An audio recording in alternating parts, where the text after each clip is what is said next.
I'm John Bishop, and you're watching the Redmen TV. Hello and welcome to the Redmen TV after Liverpool drew 1-1 with some no marks from Malaysia. Malaysia 11, maybe we'll call it. Go on, whatever. Really uninteresting game, I think, to be honest with you. I don't think we learned any more about what formation Brendan Rodgers is going to play. I don't think we learned any more about any of the players either, to be fair. Jordon Ibe, what an outstanding goal, of course. I mean, incredible. But late on in the game, there was a couple of things that I remember where you're just thinking, you're beating your man so easily, Jordan. But the final ball isn't lacking. So I don't subscribe to this view on social media at the moment that he's better than Raheem Sterling. Look, there's parts of his game that are better than Raheem Sterling, but there's large parts of Raheem Sterling's game that unfortunately are better than Jordon Ibe. Now, don't get me wrong, Jordon Ibe's got bags of potential, but let's not get all fucking overexcited on Jordan Ibe. Let's not just heap all the pressure that we gave to Sterling last season and he crumbled under, and then just pass it on to Jordon Ibe this season, because that's not right. He's still only a kid. He's got huge potential. He's fucking boss. He can score worldies, but we don't want to ruin him, you know what I mean? And we don't want him playing too well because we don't want to sell him next year either. But what an absolutely unbelievable finish from Jordon Ibe. Another thing that we've saw again, Milner and Henderson, what a partnership that looks like it could turn into. Both of them had, I thought anyway, decent games. Nathaniel Klein coming in at right back again just looks dead solid. Something that we've lacked there fucking the entire time that John Glenson was with us, you know what I mean? And then don't even get me started on Dejan Lovren. Again, no, I'm going to go against the Twitter fume. I actually had a decent game. There was times where, he was one-on-one at the back and the striker was heading past him.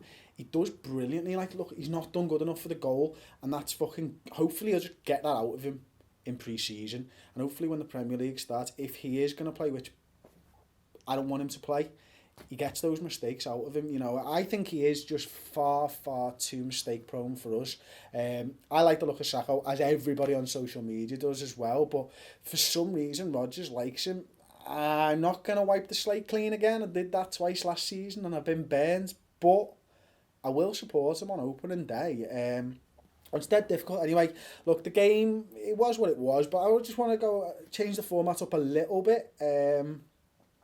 Just found out that Tom can't play in the Saturday five-a-side game there as I opened my phone up, so I'm just going to try and quickly find the tweets that I had on the screen before I close that down, and Tom sent that nice little WhatsApp to us. Okay, there we go. I found the tweets, of course. I'm going to read yours out this week because I haven't got time to fucking edit them in like Paul does, to be fair. So, I asked for your thoughts straight after the game. First one I got back was Barris Hewitt. Meh. Well said. Aidan Brannock, decent run out, nice for Rodgers to give the youngsters who have travelled and trained hard some minutes. Ibe, amazing. That's true, that Aidan, obviously I've not mentioned that at all, but seeing the likes of Maguire, seeing the likes of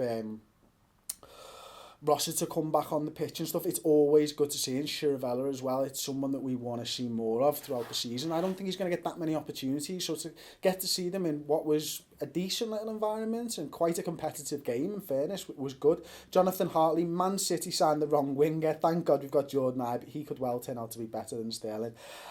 I was a little bit unsure about where that tweet was going, but I think I agree with you actually, Jonathan. I think he could turn out to be better than Raheem Sterling, but at the moment, I don't think he is. Shahab. Don't know about you lot, but I didn't see Benteke, Coutinho, Firmino or Emre Can help. It's true that, isn't it? But would you start them on the opening day of the season, actually? Because they've not had any game time so far. There's only 2 more games to go before we actually do start the Premier League season.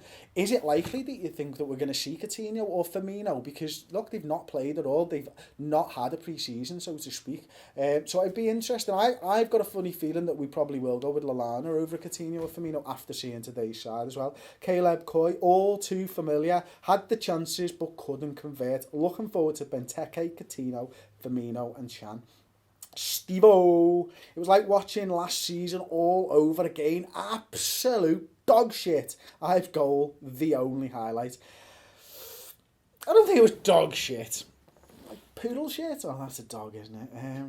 cat shit, a bit smaller than dog shit. I don't know where I'm going with this. Katal Patel, good run out. Like to see more of Jordan Roster, and Origi needs to find his finishing boots. Hashtag LFC Tour. It's true that, isn't it? But there are flashes from Origi. He is a young striker at the end of the day. So from what I see from Origi, he's getting into the right positions. The finishing's always, for me, the last thing that comes when a new striker is growing up and coming into the Premier League and stuff. You know, it was that time Henry was shit at finishing when he was dead young. But look at him, like when he was in the Premier League and the Invincibles, he just couldn't miss. So hopefully, fingers crossed, Origi turns out like Henry. Yeah, bit of a dreamer, but there we go. South Carolina, official Liverpool supporters club. Best part, the full-time whistle. Not going to disagree with you there then. Hodgson, the Naya, lacking sharpness in the final third. Lacking sharpness everywhere. At Sturib, shit stream. Yeah, that's true. Were you watching a LFCT go as well? Brendan McCormack reminded me of last season, too slow and zero creativity. Firmino, Coutinho and Ben Tekers have a lot of work to do. Oscar Sambella, meh. Again. At James Francis was a poor performance. 4-2-3-1 doesn't work under Brendan Rodgers. We need a diamond. Owen Poley needs to see what Origi actually does. I'm encouraging defence porous. Great word when describing a defence. Pressing well, even in friendlies. That's an interesting point actually on, because I think we did press reasonably well. And it's something that, look, if you want your team to press, you can't say don't press in friendlies. You have to. And so it's encouraging that we've got players who are willing to press in friendlies, because it means that they're fighting for the manager's job. And for their place in the team, of course. Matty Pearce, where's the Lallana spin gone? Could have spun himself into the English time zone and maybe played better. I'll let you decide on that. I thought I saw the Lallana spin a couple of times. I thought he had a decent game. One of those balls where he just flicked it over the top for Henderson was incredible. Like, absolutely incredible. And Aaron Jones to finish on meh performance. Young one standing out. I was especially on to Helsinki. There you go. Let me know your thoughts in the comment section below. Of course, I'll be in the comment section for an hour after the video goes live to chat to you about their game. Anyway, don't forget to subscribe to the www.redmentv.com, which will annotate to as well at the end of the video. Exclusive content, 2 to 3 shows per week. That's nearly 3 hours of Liverpool content with me, Paul, and whoever the fuck we can get on the couches. Anyway, that's me, Chris Page at Redmen TV, signing off. 5, 4, 3, 2, 3, 2, 1.